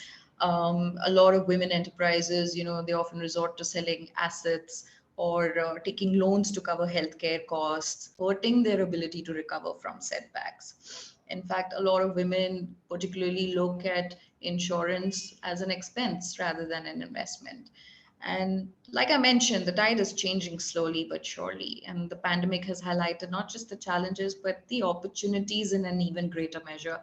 I think more and more companies are realizing that women actually make for great leaders, make for great agents, make for great customers. And as their purchasing power increases, the businesses strengthen, the commercial case strengthens for tapping into these women's products and insurance, not just insurance, any other investment avenue. And in fact, by 2030, insurance companies globally are expected to earn up to $1.7 trillion just from women. And $1.7 trillion, that's hell of a lot of money. And I do believe that women, inherently, we possess a set of attributes or characteristics which make us distinct. And I think what we need is an ideal mix of the yin and yang energy. The yin, which is the more softer, the subtle, the more nurturing side of the woman, the yang, which you associate more with men, which is more dominant, more aggressive. But really, it's a beautiful mix of yin and yang, and which is what women leaders really are able to bring forth. They're more assertive than aggressive, and they're more confident, and thereby they're a lot more successful and better, at doing delivering output. Given that they're more sensitive, they're more emotionally mature, they're more adept at multitasking, great communicators, and I think also make for great competent negotiators, by default relationship experts, and great at networking. And all of these qualities and attributes is what helps women excel, in workforce and even otherwise. So I believe, gender inclusion is both about a social impact and business sense, but predominantly investing in women actually strengthens economic development. And therefore, your question whether the rise of women is the fall of men, actually, the rise of women is the rise of all, ensuring sustainable growth for the nation. And I believe, sometimes the best man for a job is a woman. Excellent, Mashina. That was so, so, so beautifully said. The best man for the job very often is the woman. And with that beautiful note, we have our next speaker, Miss Shefali Khalsa. Lovely to hear my name again and again. There are lots of Shefalis here, so it feels good. But Miss Shefali Khalsa is the brand head and corporate communication head for SBI General. She's a known name in the branding and the marketing industry. We've seen her many places creating waves and impacts on how branding is done, bringing great presence to the SBI brand since he's joined recently, and even before that in the insurance industry. Unfortunately, she was predisposed and she could not join us, but given the topic and the love for the larger theme we have today, she's been very kind to share a video message, and with everybody's permission, I'd like to share that right now. So quickly, I'm gonna. Good evening, everyone. I'm Shefali Khalsa, Head Brand and Corporate Communications, SBI General Insurance, and I'm glad to be a part of today's special session on Women's Day by Insurance Alerts. Thanks, Vivek, for this opportunity. I take pride being a woman, and I'm glad to be a part of this era of India. I must say, India has progressed in many fields, especially supporting the evolution of the concept of independent women. We have always come across a generic line, something like women are at par to men. On the contrary to this, I strongly believe there is no competition. Men and women are parallel but are not competing by any means. Women are and always have been strong. In today's times, we find women as innovators, athletes, businesswomen, teachers, soldiers, professionals, etc. And at the same time, they also play a very crucial role of being a mother, wife, daughter, sister, etc. There really is nothing we can't do. For me, International Women's Day is about celebrating the amazing achievements of women and continuing to work towards a more gender equal world. And precisely the reason the rise of women is not about the fall of men. It's about equality, showcasing the power of women and simply striving for equality. This year's theme for International Women's Day is Gender Equality Today for a Sustainable Tomorrow, recognizing the contribution of women and girls around the world who are leading the charge on climate change, adaptation, mitigation, and response to build a more sustainable future for all. To understand the rise of women is not the fall of men, we need to understand that we are trying to bridge a gap and arrive at equality.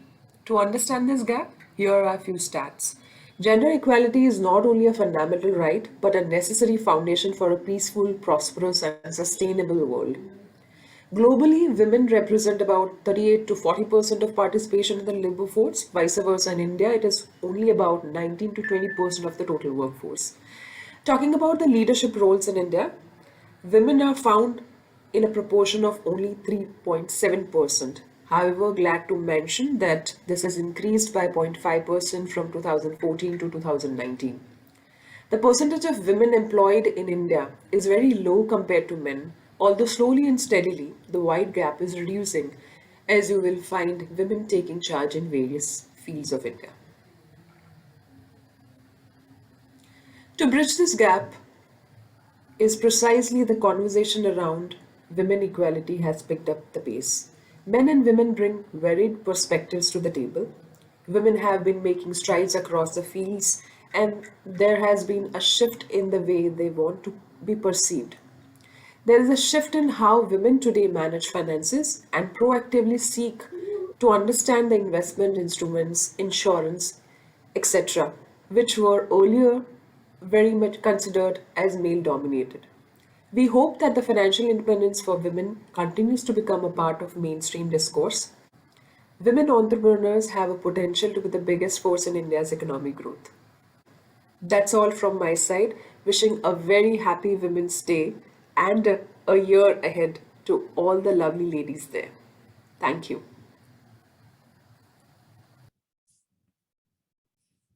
Thank you so much, Shefali. That was such a lovely note. And she, of course, was our last speaker of the day. With that, I would like to take a moment to introduce, or need no introduction, to Mr. Vivek Jain. Vivek Jain leads India's largest and Asia's second largest exclusive insurance news platform, which reaches 20 countries, 2 times every day, and reaches more insurance professional across the globe as we move ahead, with 40% of top management in insurance companies, TPAs, insurtechs, brokers, web aggregators, the whole insurance ecosystem. Insurance Alerts is connected to over 22,500 contacts on LinkedIn alone. And the brand Insurance Alertness broadcast is the world's only exclusive insurance content YouTube channel with over 100 videos on insurance, education, and what's happening. And this is all led by a small team, spearheaded by one great leader, Mr. Vivek Jain. Mr. Vivek Jain, we are all here in this forum today because of you. We'd love to hear a few words from you also. Thank you, Shefali ji. Thank you so much. After hearing to everybody, I don't think I have to say anything. All I would like to thank everyone who has made this event and our initiative successful, especially Anamika ma'am and Usha Girish ma'am, because they have been involved in this initiative from the first year. Like this is the 4th year ma'am is with us, Girish ma'am is also with us. So thank you very much, ma'am, and definitely all other speakers. And I would like that every year I receive the same support from you all. Thank you so much. Thank you, Vivek sir. I will also take a moment to ask if any attendee has any thoughts or questions. We do have about 15 more minutes. So any thoughts or questions, we're being happy to kind of include that also. So any questions, thoughts, feel free to raise your hand and we will be happy to allow that. Also in the panel, if there's any thoughts or questions, last comments. Actually, I have a question. You know, most of us are leaders here and many of us have done many things. If there was one thing you would tell your younger self, as you are now, of course, reached a certain pivot point, what would that be? And I'd leave that open to anybody. And then after that, we'll go to Sheetal Gandhi.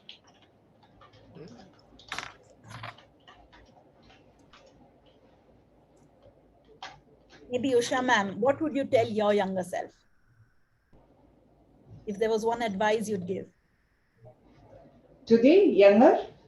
Yes, generally, if you met your younger self, when you were in your 20s, what would you tell her? What advice would you give her? Maybe I would say, be more bold and courageous.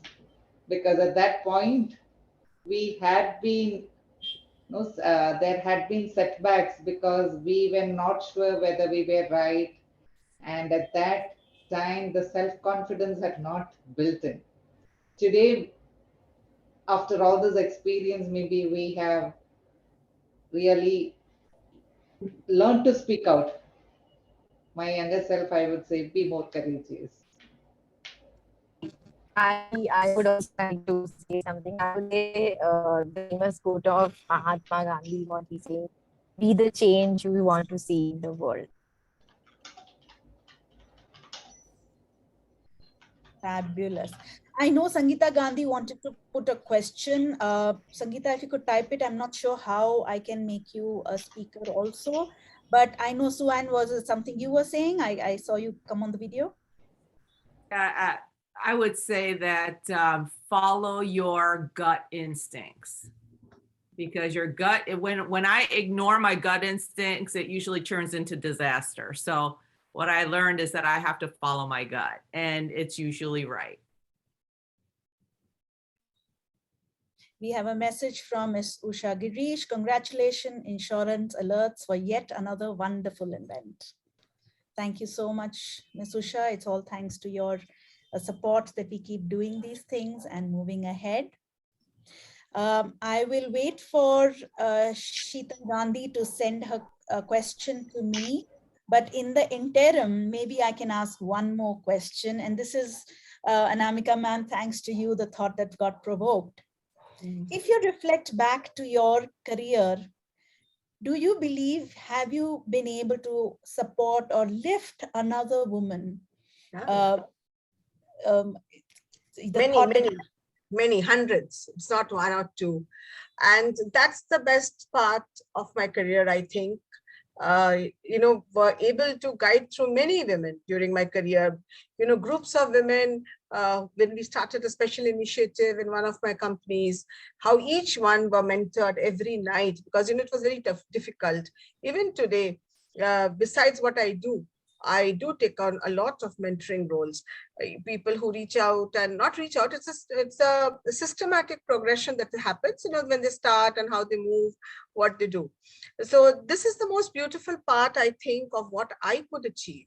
And if the question goes back to me when I was 23 and then I joined the industry, and if I reflect back, what should I have done better or what could have been better, is one thing is somewhere, sometimes, I used to not ask myself, who am I?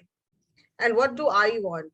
Many a times we juggle different roles, but somewhere we need to step back, look at that mirror and say, am I happy with what I am doing?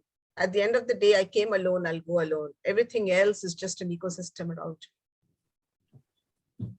So love yourself first and everything else will follow. Excellent advice. We have Sheetal in the forum. Sheetal, would you like to ask your question? I just wish everyone happy International Women's Day.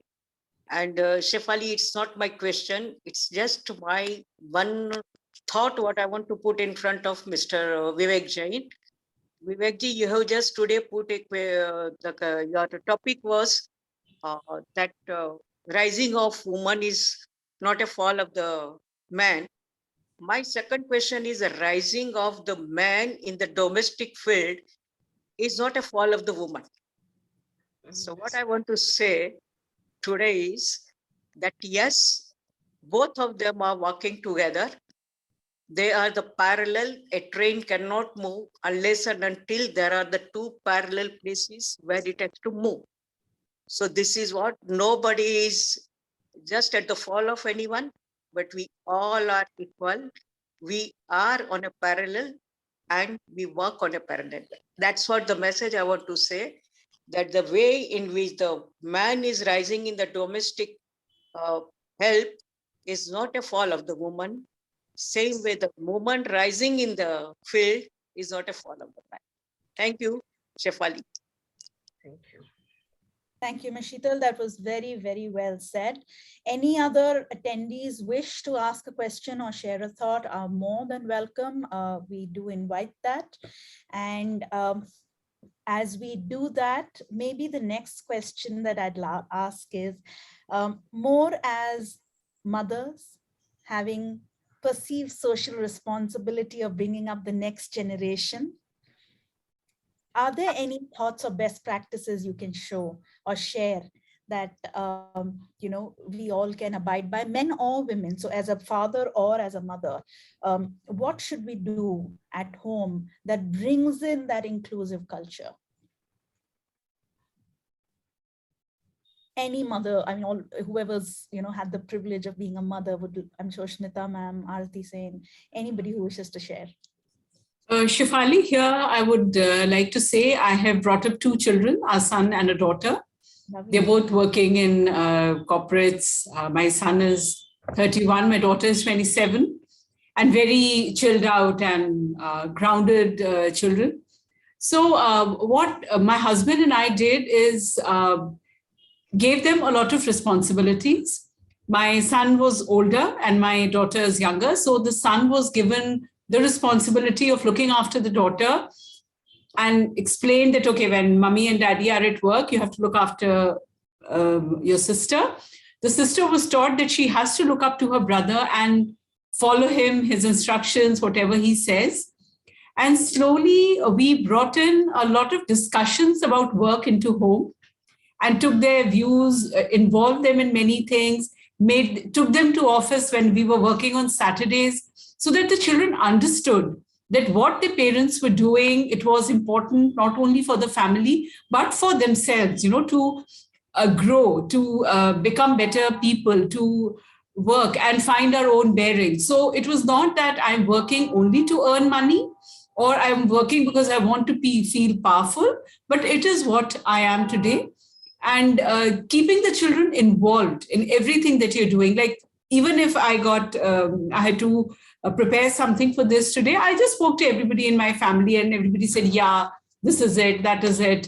Like Michelle Obama, as I mentioned, I was reading her book, Becoming Michelle Obama, and my daughter said, Ma, you could use that, because if the wife is the boss, it doesn't reduce the man. So just like that, I have a very, a very inclusive and discussion-based family, not keeping things to yourself, and even hearing your children out. I think that helps. Because now I work in a public sector company, and my children are both in the private sector. So the kind of job problems that they face is very different from ours. The politics, the job pressures, everything is very different. So they come and discuss with us, and there's a lot of knowledge sharing and taking over each other's problems and everything. That has helped. Thank you. Well, there's a follow-up question. Shefali, Amrit here. Hello, can you hear me? Yes. So I just like to share my experience on, the upbringing of my child, Ritam. So I wanted to create some kind of a feeling that, he has to earn everything that he wants to that he desires to have. So what we decided was just a fun activity. So me and my spouse, we said, "Tum agreement ek banao ki ab तुम्हारा result अगर अच्छा होगा तो तुमको क्या चाहिए?" So he would come up with a pen and paper and he would write, if I do well in my class, if I have 5 A's and 1 B, so I would like to get this kind of a game. And if I score all A's, I would like to go for this game. He would design that agreement on his own, and then he would write signed by Ritam Sen, and he would put a nice fancy signature, and then he'll put a signature slot for me and my hubby. This was just a fun activity which started when he was young, but then he gradually got used to this. So every year he would say, Mama, ab main agreement banata hu, ab main class 7 mein hu, so if I score this much, I want this. So gradually he started setting goals for himself. So in class 9, he wanted a very good laptop, So he made that. So we saw him, striving towards achieving the goal. So this was a way like we guided him to, earn what he wanted.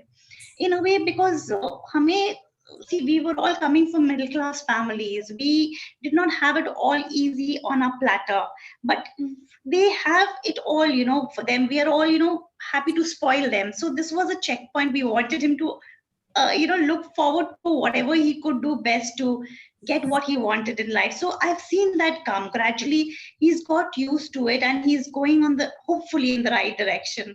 So I thought I'd just share this piece with you all out here. Fabulous. That's a very insightful, and it's reward for true work and not entitlement, I think, is the key message here. All of us have been leaders here, many of them very, very senior. So I would love to know one personal question. Very often, because we speak about diversity and different thoughts coming in because of diversity, sometimes our ideas are very different from what traditionally had been heard. So I'd love to hear from senior leaders like you as to how do you push for a systemic change when you come up with a different idea and very often may not be very popular. How have you been able to persevere and bring the maybe up leadership together to bring in that change? Anybody would like to share some experience? I'll just tell you. Often when you try to bring a systematic change and a systemic change, you will be brushed aside. Okay. The typical Indian, adverbitim quote is, "Aise hota tha, aise hoga." And the change is always going to be resisted, but you have to be at it. So the better way, of course, I have learned initially, it was maybe I was seen as very, very aggressive. Slowly, I learned the rope of this. And what I can only suggest is first involve people in what are the issues, and then ask them only to come up with a solution. And you will very well see that the solution that they will suggest is what you're thinking. But if you put it across to them, this is what I think, most of the time, it will not be accepted. Come what may, we have progressed, I admit everything, but still the bias exists. And that bias, many people will give you a slang, or kitchen cabinet hai, ye hai, wo hai, all that. So at the end of the day, buy it in from them. And this I learned very late. I think one advice, if I had to give my younger self, would be, that how to win people to follow what you're thinking. I think that's a very important part in rising in a career. Wow, amazing. Any other thoughts? I haven't heard from Sue. I haven't heard from Sheetal. Any thoughts that you have on this? How do you bring your idea to the fore without getting pushed down, which happens to us all the time? Okay, Shefali, let me tell you one thing. I am a mother of 2 sons and a grandmother of a 20-year-old daughter. And when I had 2 sons and my husband, you can imagine that there was a domination of the man in my house. But still, the way in which I work with them is, if any issue is there, everybody has to put their ideas on writing on one sheet. We put it in one of the box. When we sit on the dinner table, we will open one by one. And then I just tell them, now, after reading all the 4, what you feel that who should be the best. This is the way that I have just tried to motivate them. And I'm proud to tell that today my elder son is the CFO of a well-known pharma company who is already registered in the SEBI. My younger son is a director with one of the IT company. And my granddaughter, we have given her also the same kind of opportunity. And she is in the 3rd year of the engineering in well-known this institute. So what I want to say is that, yes, if we bring our children in that way, they will be the best. And today, in my house, whether it is my son or my daughter-in-law, everybody has got the equal right to put their suggestions in the same way, no discussion. So there will not be any hot arguments. Put your views, put in a box. We will open together, one by one we will read. If anybody has to ask why you put these questions, then they will answer on that. And this has very well helped me once. I will just say the incident. It was in 2001 when my husband was transferred to some other place other than Mumbai. I just asked every one of them that you put whether he should go or not. And I lost it, I'm telling you, because what the answer my two sons have put was more valid than what I have put. So I am proud of it. That yes, they could convince me and they said that should not go at this age, that should not be away from you. So this is what I want to share, that yes, there is a way and we can work together. Thank you, Shefali, for giving me chance. Absolutely. Thank you so much. We have very little time left. One of the things I think a lot of women who are looking at all of you as leaders are thinking, wow, could I have these sage advisors come to me more often than just on the 8th of March? And we've all heard that mentorship is a great way to learn, imbibe. Any thoughts on what you believe on mentorship, and if, how do we get strong mentorship? Has it helped you in your careers? Because I haven't heard Sue, I haven't heard Miss Shilpa. Anybody wants to share? Please do share on your thoughts on mentorship, and if some of us can reach to you for that. Shefali, as I mentioned in my talk as well, when we are mentoring new generation, new women who are joining the force, we ensure that there is free communication. They are allowed to express themselves well, and we also ensure that the men in our organization do not create any kind of a bias situation for the women here. There are challenges at the home front that a woman faces, so we also understand those challenges and we try to offer solutions rather than judging them. So that's the kind of environment based on what I have experienced in these 20-25 years of work. We are trying to inculcate a good culture of free communication in Insurance Samadhan. And I'm happy to share that we have more than 50% of women as our employees. Wow, that's impressive. So you were saying something. Yeah, I was going to say, I have two cohorts right now that the Center for Asian Pacific American Women are running. One is the Asian American Women cohort, and the other is called Unleash the Shiro in You, is what it's called.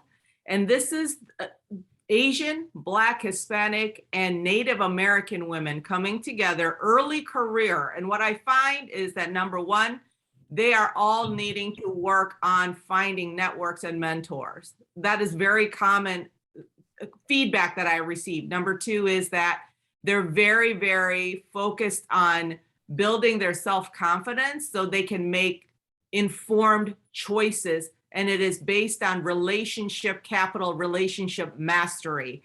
And the only way to learn those things is through mentors and sponsors. So we try to provide leaders to come and talk to them. We try to pair them up with opportunities to get up close and personal, just like this kind of an environment with amazing leaders where they can hear directly and get advice, because they don't have those opportunities. And so I wanted to encourage all of you on the panel, if I would love to invite you to talk to these amazing women and to be able to share space where you can share your wisdom and your experience, and they will eat it up. They will love it. They will appreciate it so much. Absolutely. We are open, Sue. You can invite us, no problem. And another thing, Shefali, maybe, maybe we'll work with Vivekji, young women who would require some kind of mentoring. Some of us can volunteer. Maybe we can take up 3, 4, whatever. And we are open. They can reach out. Our phone numbers are there. But it has to be screened with Mr. Jain. Not that. But I must tell you, mentoring is very important in the early stages, especially mid-career women. Not the very early stage, mid-career, when they're just about to give up. There are a lot of pressures which come from different parts and different roles they play in their lives. And suddenly you will find, they will say, I cannot do it anymore, or I cannot do this. I need to. Then how does one help to nudge them, to show them the way? I think that's important.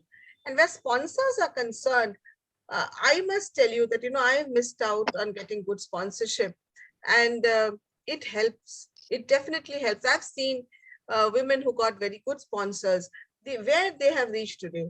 Like they have in different fields, the international forums, and they have got placements in international places. So from my life, I must share, a sponsor in a corporate world is very important. When you are, that is not in mid-career. Mid-career is more mentoring. A sponsor is required once you're taking that leap from a mid-career to a senior management position, or maybe even further from a senior management to somewhere at the board level. A sponsor is very important. But mentoring is very helpful. And with nuclear families, when people want to not share too much with known families, the troubles they have, if there is a mentor or if maybe also a coach, how do you guide them to get the best of their potential, definitely helps. Helped me, helped many of my colleagues. And at the end of the day, let me tell you, sponsorship also is very important, especially in the corporate world. I think maybe Vivekji can organize one more, kind of a panel where we can have youngsters speaking and leaders listening. And then probably we can figure out how do we kind of help them. Definitely, Anamikaji, we will organize something on this. It's a brilliant idea. So, and I know a lot of women who are interested in, joining these kind of things. Definitely, we'll do something on this. Thank you. Thank you, Anamika ji. And Vivek and I have been talking about creating a unique forum for women in insurance. Hopefully, this can become the driver to take that ahead. And with your blessings and the blessings of leaders like you, we'll see a lot more women leaders in the future. We are at the top of the hour, and I could just go on and on absorbing from all of you, learning from all of you, but we do have time constraint. So thank you so much for this very lovely, warm, honest, and insightful session. You all have shared really personal stories, personal philosophies, and walked your talk through your career to show how you really have been inclusive. You've broken all the barriers and created an inspirational path for all of us to follow. Hopefully, we will be able to do that. And with that, another thank to Vivek Jain for helping create this beautiful forum. And I thank you for joining this evening. Looking forward to staying connected to all of you and taking this discussion ahead. Bye-bye for now. Thank you. Thank you. All the best, Shefali. Well done. Thank you very much. Yeah. Thank you. Very well done. Very well conducted. Thank you once again, Vivek and Shefali. Yeah. Thank you, Shefali. Thank you, Vivek ji. Thank you, everybody. Welcome, ma'am. Welcome. Thank you. Shefali ji, thank you so much.